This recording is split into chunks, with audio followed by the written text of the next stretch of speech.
Perfect segue into astrophysics, and this is probably the part that I am most excited to get into. I am in no way intelligent when it comes to this, but I'm abundantly curious, and I just love to hear people talk about it. So I wanted to. I'm not just going to speak to an astrophysicist and not throw a few astrophysicist questions your way. So I'm going to take a little bit advantage of this opportunity. I'm not trying to stump you or anything like that. We don't know the right answers here. Right. Um, We don't even I know the wrong answers, so I we don't know. have any answers to these questions. Yeah, yeah. So just gonna go through a few of them here. First of all, what sparked your interest in astrophysics? So, yeah, like I said, it was this headmaster moment of saying, "What are you going to study?" So it became this wonderful thing to, and then in week one, I thought by the end of 3 years I'd know about Einstein, but relativity was week one. So you Wow. go, where do I go beyond this now? And I'm realizing that since I've left, because my degree was back in the early '80s, so I try to have a little sort of connection still, and there's still stuff that's left me behind now to go. Oh my God, there's this and there's this and there's this. Where's all the learning going? So very exciting. It gives you a grounding. I think it's really nice to if you finish at whatever else. I'm 25. I've traveled the world, and I know life, the universe, and everything. Now I can explore acting because now I'm exploring the human behavior, Yeah, and I know the other stuff, and no one's going to give me any BS anymore because I can see through this now. that makes perfect sense. Okay. Um, all right. So here now we get into some of the nitty gritty, or at least as nitty gritty as I can get. Why is the universe expanding? Oh God, um, there's. I mean, it's like, is it? Why is it? Was it expanding? Why is it still expanding?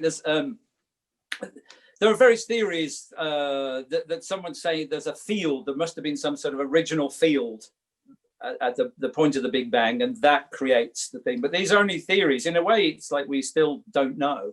And I would like to, this thing about I've got my 7 score years and 10 or whatever, and I want to know before I die. I'd love to know these answers.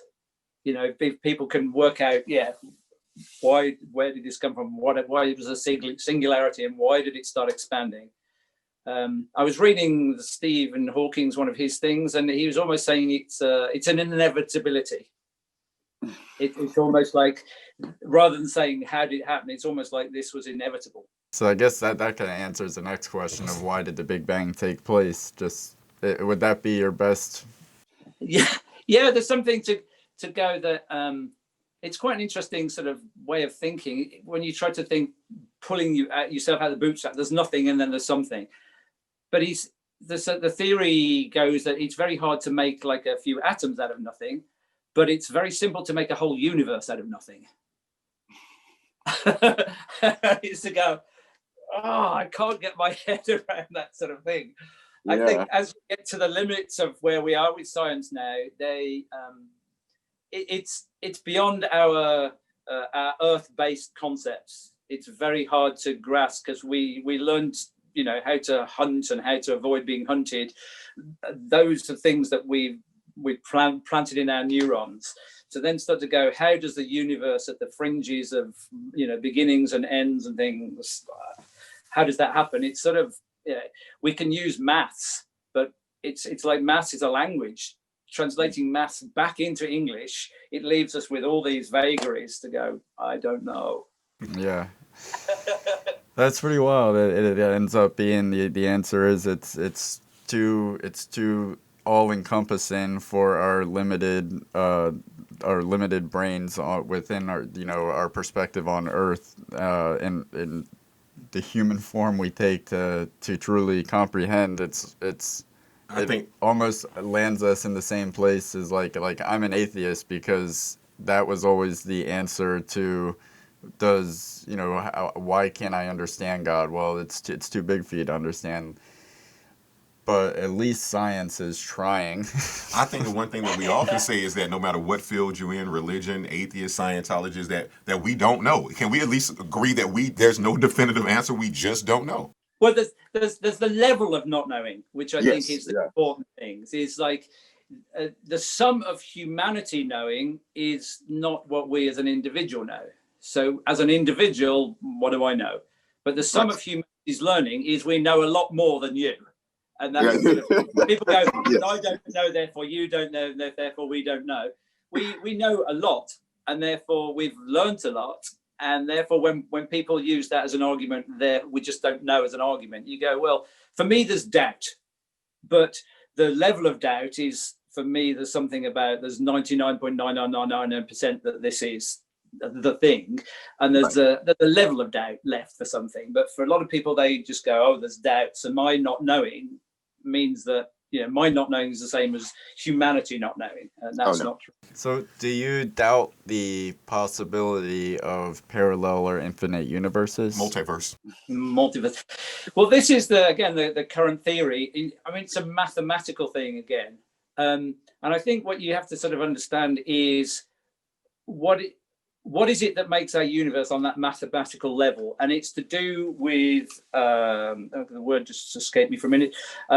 It's to do with things like pi and log to the base e and gravitational constants. There we go, constants. So our universe has these constants that are always there, the speed of light, whatever. These are the figures that talk to us. So this is our universe. So in another universe, these figures will be different. But some of these universes, it would be impossible to survive. So these things, so there's all these possible potential universes, multiverses, but a lot of them will just fold in on themselves because the constants just wouldn't work. So in a way, I don't know, you start to think of all the sci-fi stuff, but actually it's more like a mathematical thing. What is one constant is different in this universe, and one constant is different, or whatever, and how would that affect the construct of another place somewhere? And I don't know, in terms of being, this thing, because there's something about coming in and out of the universe. Because you're talking about the atheism thing there, and I was just thinking, that's for me, the whatever God thing is most people's description of it is something that's outside and inside the universe, and that can't be.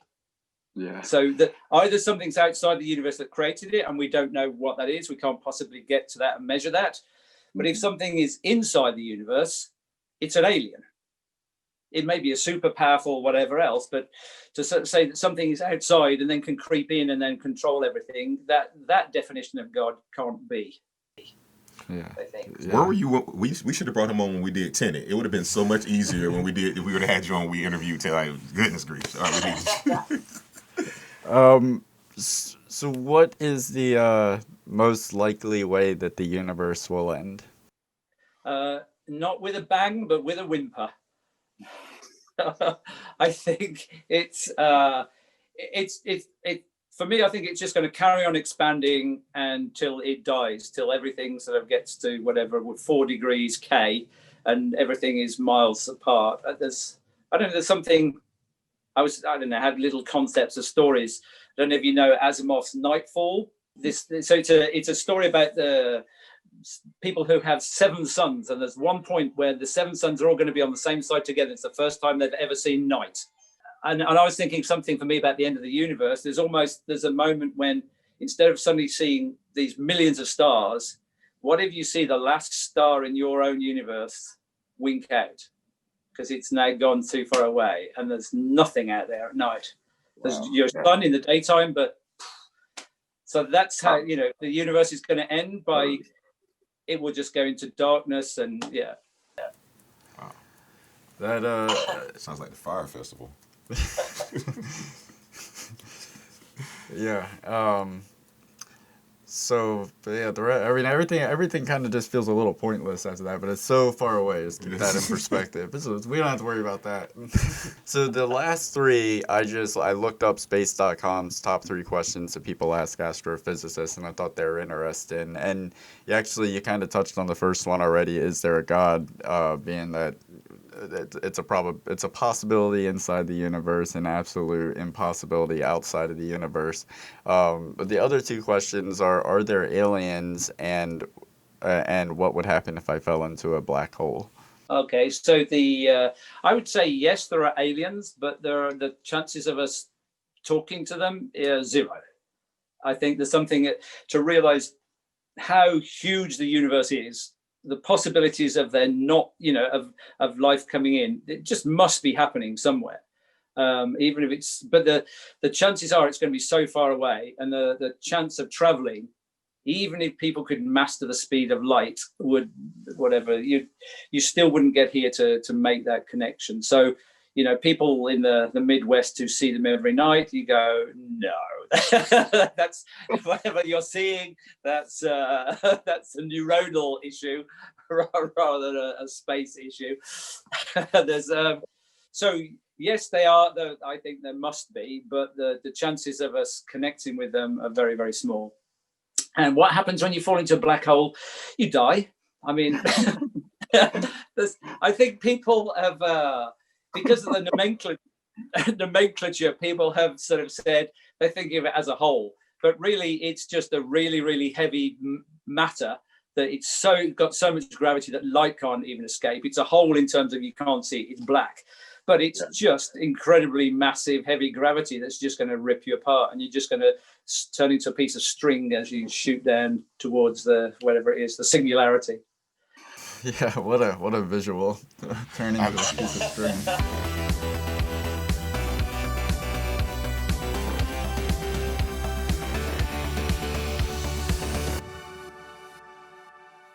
That's the trailer.